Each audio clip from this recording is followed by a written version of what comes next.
ಕರ್ತನ ಸನ್ನಿಧಾನದ ಈ ಸಮಯದಲ್ಲಿ ನಮ್ಮನ್ನು ನಾವು ಕರ್ತನ ಕರಗಳಿಗೆ ಸಮರ್ಪಿಸೋಣ. ಕರ್ತನು ಒಳ್ಳೆಯವನಾಗಿದ್ದಾನೆ, ಒಳ್ಳೆದನ್ನೇ ಮಾಡುವ ದೇವರ. ಇವತ್ತಿನ ದಿವಸವೂ ಕೂಡ ದೈವ ಸಾನ್ನಿಧ್ಯದಲ್ಲಿ ಸೇರಿ ಬರುವಂತೆ ಕರ್ತನು ಕೊಟ್ಟಂತ ಕೃಪೆಗಾಗಿ ಕರ್ತನಿಗೆ ಸ್ತೋತ್ರ. Hallelujah, hallelujah, hallelujah. ಕರ್ತನ ಪರಿಶುದ್ಧ ನಾಮಕ್ಕೆ ಸ್ತೋತ್ರ. ಒಂದು ಟಾಪಿಕ್ ಬಗ್ಗೆ ನಾವು ಕರ್ತನ ಸನ್ನಿಧಾನದಲ್ಲಿ ಧ್ಯಾನ ಮಾಡ್ತಾ ಇದ್ದೇವೆ. ಏನ ಟಾಪಿಕ್ ನ ಹೆಸರು? ಕಿದ್ರೋನ್ ಹಳ್ಳ ಅಂತ ಅನ್ಕೊಂಡು ಬಹಳ ಕರ್ತನೆ ನನಗೆ ದಿವಸಗಳಿಂದ ತಿಂಗಳುಗಳಿಂದ ಕಿದ್ರೋನ್ ಹಳ್ಳದ ಬಗ್ಗೆ ತಿಳ್ಕೋಬೇಕು ಅಂತ ಅನ್ಕೊಂಡು ಬಹಳ ಆಸೆ ಇತ್ತು. ಆ ಓದಿದಂತ ಸಂದರ್ಭದಲ್ಲಿ ಅದರಲ್ಲಿ ಇರುವಂತಹ ವಿಚಾರಗಳನ್ನು ತಿಳ್ಕೊಳ್ಳುವಾಗ ದೈವಿಕ ಕಾರ್ಯಗಳು ಮತ್ತು ದೈವಿಕ ಕಾರ್ಯಗಳಿಗೆ ಇರುವಂತಹ ಆ ಪ್ಲೇನ್ ನಮಗಿರುವಂತಹ ಕನೆಕ್ಷನ್ ಅದು ಬಹಳ ಅದ್ಭುತಕರವಾಗಿದೆ. ಹಲ್ಲೆಲೂಯ. ಒಂದೊಂದು ನಡೆದ ಘಟನೆಯಲ್ಲೂ ಕೂಡ ಹಿಂದೆ ಕರ್ತನು ಅನೇಕ ಅರ್ಥವನ್ನು ಇಟ್ಟಿದ್ದಾನೆ. ಹಲ್ಲೆಲೂಯ. ಆದ್ರೆ ಸತ್ಯವೇದದಲ್ಲಿ ಬಿಟ್ಟು ನಾವು ಬೇರೆ ಕಾಲದಲ್ಲಿ ನಡೆದಂತ ಕಾರ್ಯಗಳನ್ನ ನಾವು ಗಣನೆಗೆ ತೆಗೆದುಕೊಳ್ಳದೆ ಹೋದ್ರು ಸತ್ಯವೇದದಲ್ಲಿ ಮೆನ್ಷನ್ ಆಗಿರುವಂತಹ ಅನೇಕ ಕಾರ್ಯಗಳೇ ನಮಗೆ ಅನೇಕ ವಿಚಾರಣ ಆ ಸ್ಥಳದ ಮುಖಾಂತರ ಕಲಿಸಿಕೊಡ್ತವೆ. ಮೊದಲನೇದಾಗಿ ಕಿದ್ರೋನ್ ಹಳ್ಳದ ಬಗ್ಗೆ ನಾವು ಏನನ್ನ ಕಲಿತೀವಿ? ನಮ್ಮ ದೇವರಿಗೆ ವಿರುದ್ಧವಾದ ಕಾರ್ಯಗಳನ್ನ ನಾವು ಎಲ್ಲವನ್ನ ನಾಶ ಮಾಡಬೇಕು, ನಿರ್ನಾಮ ಮಾಡಬೇಕು ಅನ್ನೋದನ್ನ ನಾವು ಕಲಿತುಕೊಂಡ್ವಿ. ಅದು ಕಿದ್ರೋನ್ ಹಳ್ಳ ಎಂಬ ಸ್ಥಳದಲ್ಲಿ ನಡೆಯುತ್ತೆಂದು ನೋಡ್ತೇವೆ. ಎರಡನೇದಾಗಿ ದೇವರ ನ್ಯಾಯ ತೀರ್ಪು ಯಾರ ಮೇಲೆ? ಅಬ್ಷಾಲೋಮನ ಮೇಲೆಯೋ ದಾವಿದನ ಮೇಲೆಯೋ ಬಂದಿದ್ದನ್ನ ಅಂದ್ರೆ ದೇವರ ನ್ಯಾಯ ತೀರ್ಪು ಕಿದ್ರೋನ್ ಹಳ್ಳದಲ್ಲಿ ಉಂಟಾಯಿತೆಂದು ನಾವು ನೋಡ್ತಾ ಇದ್ದೇವೆ. ಮೂರನೇದಾಗಿ ಆ ಸಪ್ತಂದ ವಿಚಾರಗಳನ್ನ ನಾವು ತೆಗೆದು ಹಾಕಬೇಕಾದ್ರೆ, ಯಾಕಂದ್ರೆ ಕಿದ್ರೋನ್ ಹಳ್ಳದಲ್ಲಿ ಸ್ಮಶಾನ ಇದೆ ಎಂದು ನಾವು ನೋಡ್ತೇವೆ. ಸ್ಮಶಾನ ಇರುವಂತ ಜಾಗ ಎಂದು ನಾವು ನೋಡ್ತೇವೆ. ನಾಲ್ಕನೇದಾಗಿ ಕಿದ್ರೋನ್ ಹಳ್ಳ ಅನ್ನೋದು ನಮಗೊಂದು ಮೇರೆ ಆಗಿದೆ. ಯೆರೂಸಲೇಮ್ ಪಟ್ಟಣಕ್ಕೆ ಒಂದು ಭಾಗದ ಮೇರೆ ಕಿದ್ರೋನ್ ಹಳ್ಳ ಆಗಿತ್ತು. ಸೊ ಅದೇ ರೀತಿಯಲ್ಲಿ ಕರ್ತನು ನಮಗೊಂದು ಮೇರೆ ಇಟ್ಟಿದ್ದಾನೆ. ಆ ಮೇರೆಯನ್ನು ನಾವು ದಾಟಕೂಡದು ಎನ್ನುವುದನ್ನ ನೋಡ್ತೇವೆ. ಈ ನಾಲ್ಕು ವಿಚಾರಗಳನ್ನು ನೋಡುವಾಗ ಆಶೀರ್ವಾದಕರವಾದ ವಿಚಾರಗಳನ್ನು ನಾವು ಕಾಣ್ತಾ ಇಲ್ಲ. ಮೊದಲನೇದಾಗಿ ಏನ್ ನೋಡ್ತಾ ಇದ್ದೇವೆ? ಅಲ್ಲಿ ಏನನ್ನು ಪುಡಿ ಮಾಡಲಾಯಿತು? ದೇವರ ವಿರುದ್ಧವಾದ ಕಾರ್ಯಗಳನ್ನು ಪುಡಿ ಮಾಡಲಾಯಿತು. ಎರಡನೇದಾಗಿ ಏನ್ ನೋಡ್ತಾ ಇದ್ದೇವೆ? ನ್ಯಾಯ ತೀರ್ಪು ಎಂದು ನೋಡ್ತೇವೆ, ಮನುಷ್ಯರ ಮೇಲೆ ಬರುವಂತ ನ್ಯಾಯ ತೀರ್ಪು. ಮೂರನೇದಾಗಿ ನೋಡುವಾಗ ಸ್ಮಶಾನ ಎಂದು ನೋಡ್ತಾ ಇದ್ದೇವೆ, ಅಂದ್ರೆ ನಮ್ಮ ಸತ್ತಂದ ವಿಚಾರಗಳ ಬಗ್ಗೆ ನಾವು ಮಾತಾಡೋದು. ನಾಲ್ಕನೇದಾಗಿ ನೋಡುವಾಗ ನಮಗೊಂದು ಮೇರೆಯನ್ನು ನೋಡ್ತೇವೆ. ನಾಲ್ಕು ಕೂಡ ವಿಚಾರಗಳನ್ನು ಗಮನಿಸುವಾಗ ಇಲ್ಲಿ ಯಾವುದೇ ಒಂದು ಎನ್ಕರೇಜ್ಮೆಂಟ್ ಆಗಲಿ, ಉತ್ಸಾಹಗೊಳ್ಳುವಂತ ವಿಚಾರ ಆಗಲಿ, ಅಥವಾ ನಮಗೆ ಆಶೀರ್ವಾದದಾಯಕವಾದ ಒಂದು ಮ್ಯಾಟರ್, ಸಂತೋಷಪಡಿಸುವಂತ ಮ್ಯಾಟರ್ ಆಗಲಿ, ಮನುಷ್ಯನಿಗೆ ಯಾವುದೇ ವಿಚಾರ ಇಲ್ಲ. ಇಲ್ಲಿ ನೋಡುವಾಗ ಕಿದ್ರೋನ್ ಹಳ್ಳವನ್ನ ನಾವು ನೆನೆಸುವಾಗ ಆ ಸ್ಥಳಕ್ಕೆ ಹೋಗಬೇಕು, ಆ ಸ್ಥಳದಲ್ಲಿ ಇರಬೇಕು ಅಂತ ಯಾರು ಬಯಸುವುದಿಲ್ಲ, ಹೌದಾ? ಆ ಸ್ಮಶಾನ ಇರುವಂತ ಜಾಗದಲ್ಲಿ, ನ್ಯಾಯ ತೀರ್ಪು ಬರುವಂತ ಜಾಗದಲ್ಲಿ, ಮೇರೆ ಇರುವಂತ ಅಂತ ಅನ್ಕೊಂಡು ವಿಷಯ ಇರುವಂತ ಜಾಗದಲ್ಲಿ, ವಿಗ್ರಹಗಳನ್ನು ತೆಗೆದು ನಾಶ ಮಾಡುವಂತ ಜಾಗದಲ್ಲಿ ಯಾರು ಕೂಡ ಇರುವುದಕ್ಕೆ ಬಯಸೋದಿಲ್ಲ.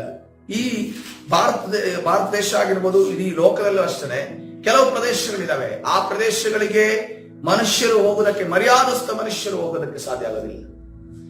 ಆ ಪ್ರದೇಶಕ್ಕೆ ನಾವು ಹೋಗ್ತಾ ಇದೀವಿ, ಟೂರಿಗೆ ಹೋಗ್ತಾ ಇದೀವಿ ಅಂತ ಅನ್ಕೊಂಡು ಹೇಳಿದ್ರೆ ಪಕ್ಕದಲ್ಲಿರುವವರು ಒಂದು ರೀತಿಯಲ್ಲಿ ಆಲೋಚನೆ ಮಾಡ ಒಳ್ಳೇದು ಅಂತ ಅನ್ಕೊಂಡು ಹೇಳಿದ್ರು ಕೂಡ ಒಳಗಡೆ ನೋಡು ಹಿಂಗ್ ಹೋಗ್ತಾ ಇದ್ದಾನೆ, ಆ ಜಾಗಕ್ಕೆ ಹೋಗ್ತಾ ಇದ್ದಾನಲ್ಲ ಇವನು ಅನ್ನೋ ರೀತಿಯಲ್ಲಿ. ಅದೇ ರೀತಿಯಲ್ಲಿ ಹೊರದೇಶದಲ್ಲಿ ನೋಡುವಾದ್ರೆ ಯಾರಾದ್ರೂ ಥೈಲ್ಯಾಂಡ್ಗೆ ಹೋಗ್ತಾ ಇದ್ದಾನೆ ಅಂತ ಅನ್ಕೊಂಡು ಏನಾದ್ರೂ ಹೇಳಿದ್ರೆ ಅವ್ರು ಏನಕ್ಕೆ, ಅದು ಥೈಲ್ಯಾಂಡ್ಗೆ ಫ್ಯಾಮಿಲಿ ಇಲ್ಲದೆ ಒಬ್ಬನೇ ಹೋಗ್ತಾ ಇದ್ದಾನೆ ಅಂತಂದ್ರೆ ಅವನು ಏನಕ್ಕೆ ಹೋಗ್ತಾ ಇದ್ದಾನೆ ಅನ್ನೋ ರೀತಿಯಲ್ಲಿ ಮೆಂಟಾಲಿಟಿ ನಮ್ದು ಓಡುತ್ತೆ.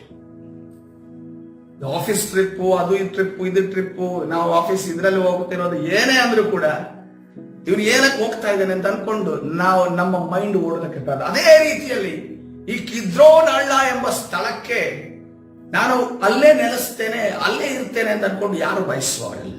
ಯಾಕಂದ್ರೆ ಅಲ್ಲಿ ನಡೆದಂತ ಘಟನೆಗಳೆಲ್ಲವೂ ಕೂಡ ನಕಾರಾತ್ಮಕ ಘಟನೆಗಳೇ ಆಗಿದ್ದಾವೆ.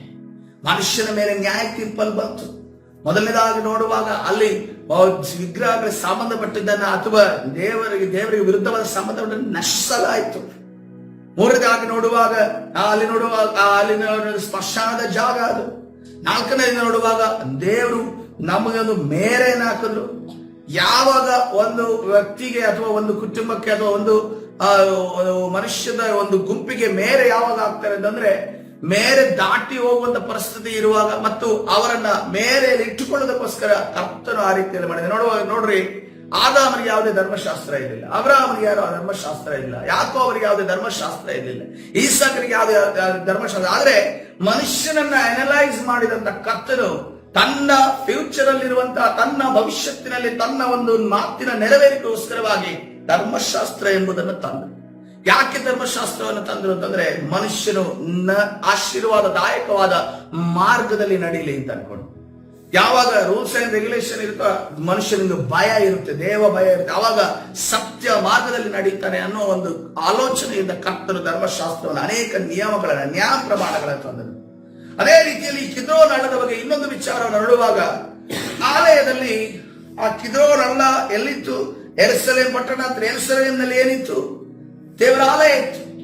ದೇವರ ಆಲಯ ಇರುವಾಗ ಅಲ್ಲಿ ಯಜ್ಞವನ್ನು ಸಮರ್ಪಿಸಲ್ಪಡ್ತಾ ಇತ್ತು. ತನ್ನ ಜನರು ಕೂಡ ಯಜ್ಞವನ್ನು ಸಮರ್ಪಿಸೋರು. ಅಲ್ಲಿರುವಂತ ಲೇವಿಯರು ಅಥವಾ ಯಾಜಕರು ತಮಗೋಸ್ಕರ ಯಜ್ಞವನ್ನು ಸಮರ್ಪಿಸ್ತಾ ಇದ್ರು. ಸಮರ್ಪಿಸಿದ ನಂತರ ಆ ಒಂದು ಪ್ರಾಣಿಗಳ ಕೆಲವು ಭಾಗಗಳನ್ನ ಅದನ್ನ ಸುಟ್ಟು ಹಾಕಬೇಕಿತ್ತು ಅಥವಾ ಅದನ್ನ ಹೊರಗಡೆ ಬಿಸಾಡಬೇಕಾಗಿತ್ತು. ಅಥವಾ ರಕ್ತವನ್ನ, ಎಕ್ಸ್ಟ್ರಾ ರಕ್ತವನ್ನ, ಉಳಿದಂತ ರಕ್ತವನ್ನ ಅದನ್ನ ಬಿಸಾಡಬೇಕು. ಎಲ್ಲಿ ಬಿಸಾಡಬೇಕಂತಂದ್ರೆ ಚರಿತ್ರೆಯನ್ನು ನೋಡುವಾಗ ಆ ಕಿದ್ರೋನ್ ಹಳ್ಳ ಎಂಬಂತ ಸ್ಥಳದಲ್ಲಿ ಅದನ್ನ ಬಿಸಾಡ್ತಾ ಇದೆ. ಅಂದ್ರೆ ಉಳಿದಂತ, ಅಂದ್ರೆ ಅದು ವಿಮೋಚನೆಗೋಸ್ಕರ ಸುರಿಯುವಂತ ರಕ್ತ ಅಲ್ಲ, ಹೆಚ್ಚಾಗಿದೆ ಅನ್ನೋದನ್ನ ತಿಳಿಸುವಂತ. ನೋಡಿದ್ರ ಕೆಲವು ಫ್ಯಾಕ್ಟರಿಯಲ್ಲಿ ಎಲ್ಲಾ ಪ್ರಾಡಕ್ಟ್ಸ್ ನ ಮಾಡ್ತಾರೆ, ಬಟ್ ಅದರ ಇರುವಂತ ಆ ಕಲುಷಿತವಾದ ನೀರು ಅಥವಾ ತ್ಯಾಜ್ಯವನ್ನ ಎಲ್ಲಿಗೆ ಬಿಡ್ತಾರೆ? ವೇಸ್ಟ್ ಎಲ್ಲಿಗೆ ಬಿಡ್ತಾರೆ? ಕೆರೆಗೆ ಬಿಡ್ತಾರೆ ಅಥವಾ ಯಾವುದೋ ಒಂದು ಸ್ಥಳಕ್ಕೆ ಬಿಡ್ತಾರೆ. ಆ ರೀತಿಯ ಸ್ಥಳ ಯಾವ್ದಾಗಿತ್ತು? ಕಿದ್ರೋನ್ ಹಳ್ಳ ಆಗಿತ್ತು. ಹಾಗಾದ್ರೆ ಅಲ್ಲಿ ವಾಸನೆ ಬರುವಂತ ಜಾಗನ ಸಂಪೂರ್ಣವಾಗಿ ಅಲ್ಲಿ ಆ ಒಂದು ಸ್ಥಳದಲ್ಲಿ ಹೋಗೋದಕ್ಕೆ, ಈಗ ನೋಡ್ರಿ, ನಾರ್ಮಲ್ ಆಗಿ ಒಂದು ರೋಡಲ್ಲಿ ಸತ್ತು ಬಿದ್ರೇನೆ ಅದರದ್ದು ವಾಸನೆ ಇಡೀ ರೋಡ್ ವಾಸನೆ ಬರ್ತಾ ಇರುತ್ತೆ.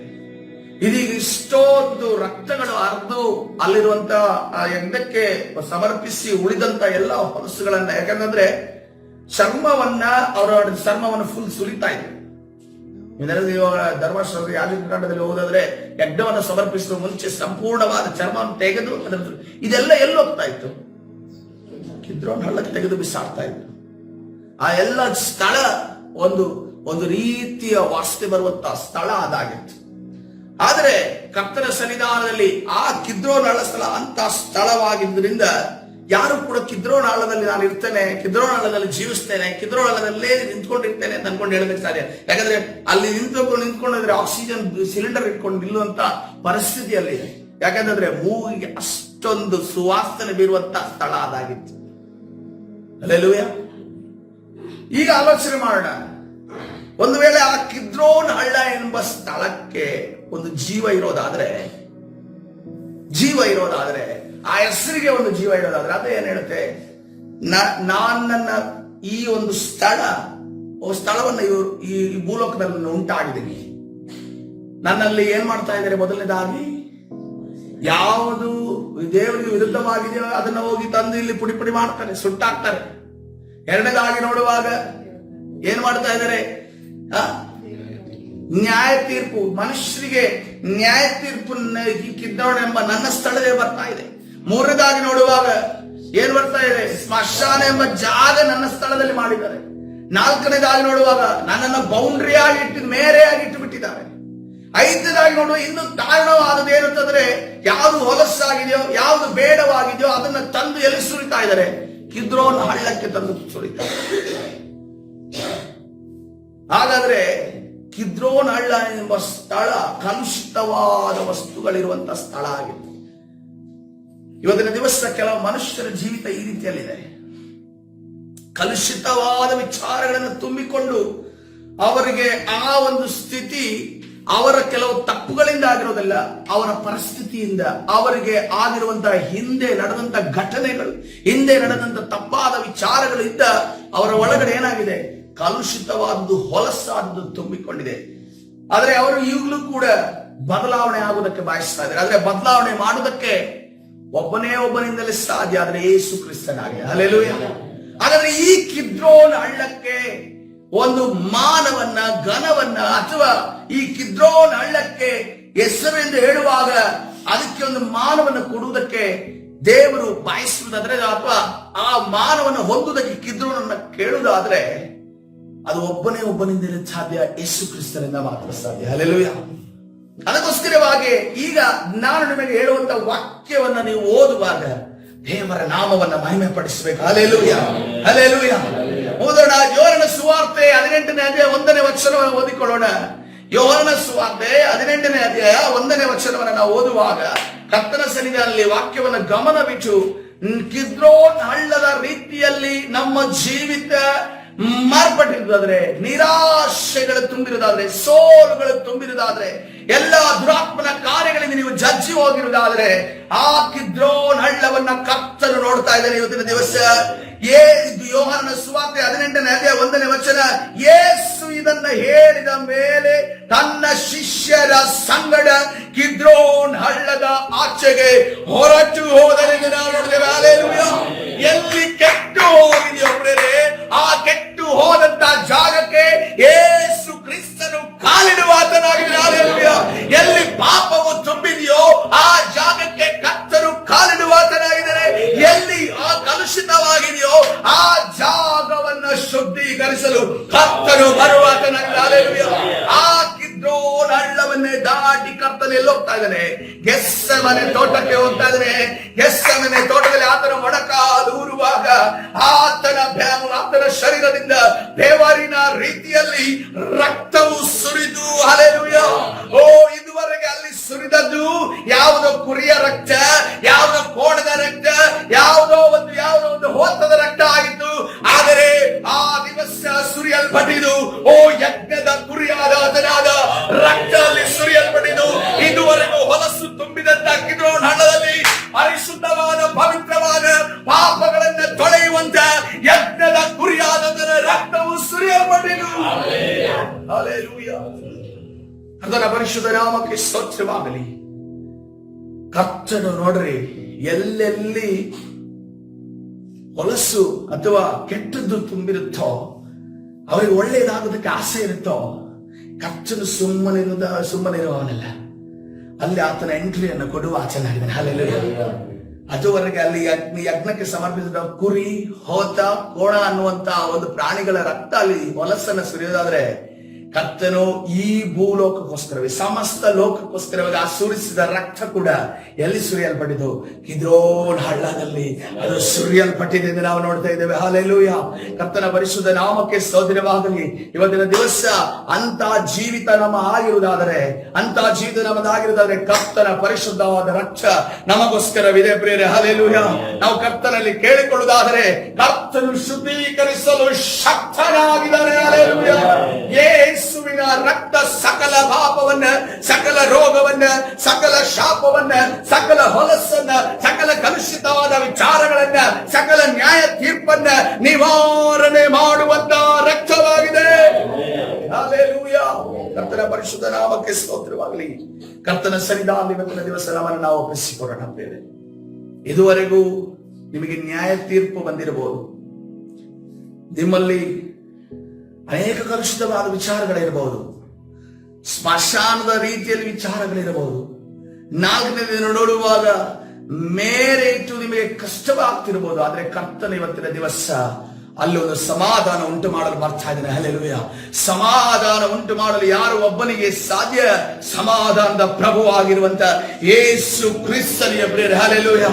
ಯಾವ ಸ್ಥಳದಲ್ಲಿ ಕಲುಷಿತ ಹೊಲಸು ತುಂಬಿತ್ತೋ ಅದೇ ದಾರಿಯಲ್ಲಿ ನಮ್ಮ ಜೀವ ನಾಯಕನು ಅಲ್ಲಿಂದ ನಡೆದು ಹೋಗಿ ತನ್ನ ಒಂದು ಪ್ರಾಣವನ್ನು ಅರ್ಪಿಸಿದನು. ಹಲ್ಲೆಲೂಯಾ. ತನ್ನ ರಕ್ತವನ್ನು ಆತನು ಸುರಿಸಿದನೆ ನೋಡುತ್ತೇವೆ.